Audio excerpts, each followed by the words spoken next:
স্বাগতম আমাদের চ্যানেলে। আজ আমরা আলোচনা করব ফিফা বিশ্বকাপ 2026-এর এশিয়া অঞ্চলের বাছাই পর্বের সর্বশেষ অবস্থা নিয়ে।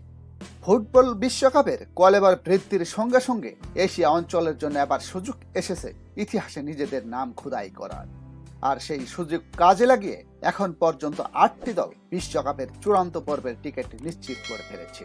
চতুর্থ রাউন্ডের খেলা শেষ, আর এর মধ্য দিয়েই একেবারে পরিষ্কার হয়ে গেছে এশিয়া অঞ্চল থেকে কোন কোন দল সরাসরি বিশ্বকাপে জায়গা করে নিয়েছে। তৃতীয় রাউন্ডের তীব্র প্রতিযোগিতা পেরিয়ে আগেই 6টি দল তাদের জায়গা পাকা করে নেয়। তারা হলো জাপান, ইরান, উজবেকিস্তান, দক্ষিণ কোরিয়া, জর্ডান এবং অস্ট্রেলিয়া। এই দলগুলো আবারও প্রমাণ করেছে এশিয়ায় ফুটবল কতটা শক্তিশালী। এদের মধ্যে দুটি দলের জন্য এটি এক নতুন ইতিহাস। এরপর চতুর্থ রাউন্ড থেকে আরো দুটি দল জায়গা করে নিয়েছে ফুটবলের সবচেয়ে বড় মঞ্চে। দেখে নিন চতুর্থ রাউন্ডের ফলাফল এবং চতুর্থ রাউন্ড থেকে কে কে গেল বিশ্বকাপের চূড়ান্ত পর্বে। চতুর্থ রাউন্ডে খেলার সুযোগ পায় 6টি দেশ। তাদেরকে দুটি গ্রুপে ভাগ করা হয়। গ্রুপ এতে খেলে কাতার, সংযুক্ত আরব আমিরাত এবং ওমান। গ্রুপ বিতে খেলে সৌদি আরব, ইরাক এবং ইন্দোনেশিয়া। প্রত্যেক গ্রুপের চ্যাম্পিয়ন দল সরাসরি বিশ্বকাপের সুযোগ পায় এবং রানার্স আপ দল পঞ্চম রাউন্ডে খেলার সুযোগ পায়। প্রথমেই দেখে নেওয়া যাক ফলাফল। 8 অক্টোবর বুধবার গ্রুপ এর ম্যাচে মুখোমুখি হয় ওমান এবং কাতার। খেলাটি গোলশূন্য ড্র হয়। গ্রুপ বির ম্যাচে সৌদি আরব ইন্দোনেশিয়াকে 3-2 গোলে পরাজিত করে। 11 অক্টোবর গ্রুপ এর ম্যাচে সংযুক্ত আরব আমিরাত 2-1 গোলে ওমানকে পরাজিত করে।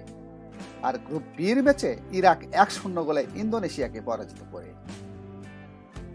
14 অক্টোবর গ্রুপ এর ম্যাচে কাতার 2-1 গোলে সংযুক্ত আরব আমিরাতকে পরাজিত করে। আর গ্রুপ বির ম্যাচে সৌদি আরব ইরাকের সাথে গোলশূন্য ড্র করে। এখন দেখে নেওয়া যাক পয়েন্ট তালিকা এবং কে কে গেল বিশ্বকাপের চূড়ান্ত পর্বে। গ্রুপ এ। গ্রুপ এর শীর্ষে কাতার। কাতার 2 খেলার একটিতে জয়লাভ করে, একটিতে ড্র করে, পয়েন্ট 4। তৃতীয় অবস্থানে সংযুক্ত আরব আমিরাত। তার 2 খেলার একটিতে জয় পায়, একটি হেরে যায়, পয়েন্ট 3। সবার নিচে ওমান। তারা 2 খেলার একটিতে ড্র করে, একটিতে পরাজিত হয়, পয়েন্ট 1। গ্রুপ এ থেকে কাতার বিশ্বকাপের চূড়ান্ত পর্বে উন্নীত হয় এবং সংযুক্ত আরব আমিরাত পঞ্চম রাউন্ডে উন্নীত হয়। Group B. গ্রুপ বির শীর্ষে সৌদি আরব। তারা 2 খেলার একটিতে জয়লাভ করে, একটিতে ড্র করে, পয়েন্ট 4। দ্বিতীয় অবস্থানে ইরাক। তারাও 2 খেলার একটিতে জয়লাভ করে, একটিতে ড্র করে, তাদেরও পয়েন্ট 4, গোল ব্যবধান সমান। তবে সৌদি আরব বেশি গোল করায় তারা শীর্ষস্থানে। সবার নিচে ইন্দোনেশিয়া। তারা 2 খেলার 2টিতেই পরাজিত হয়।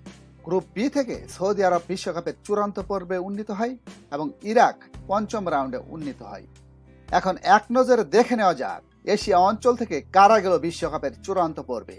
জাপান, ইরান, উজবেকিস্তান, দক্ষিণ কোরিয়া, জর্ডান, অস্ট্রেলিয়া, সৌদি আরব এবং কাতার। এর মধ্যে উজবেকিস্তান এবং জর্ডান এবারই প্রথম বিশ্বকাপে খেলার সুযোগ পেল। কিন্তু রোমাঞ্চ এখানেই শেষ নয়। এখনো একটি দল 2026 বিশ্বকাপের মূল পর্বে খেলার স্বপ্ন জিইয়ে রাখতে পারে। এই সুযোগটি এনে দেবে আন্তঃমহাদেশীয় প্লে অফ। চতুর্থ রাউন্ড থেকে 2টি দল উঠে গেছে পঞ্চম রাউন্ডে। এই পঞ্চম রাউন্ডের জয়ী দল খেলবে আন্তঃমহাদেশীয় প্লে অফে। দেখে নিন পঞ্চম রাউন্ডের সময়সূচি। পঞ্চম রাউন্ডের খেলা হোম অ্যান্ড এওয়ে ভিত্তিতে অনুষ্ঠিত হবে।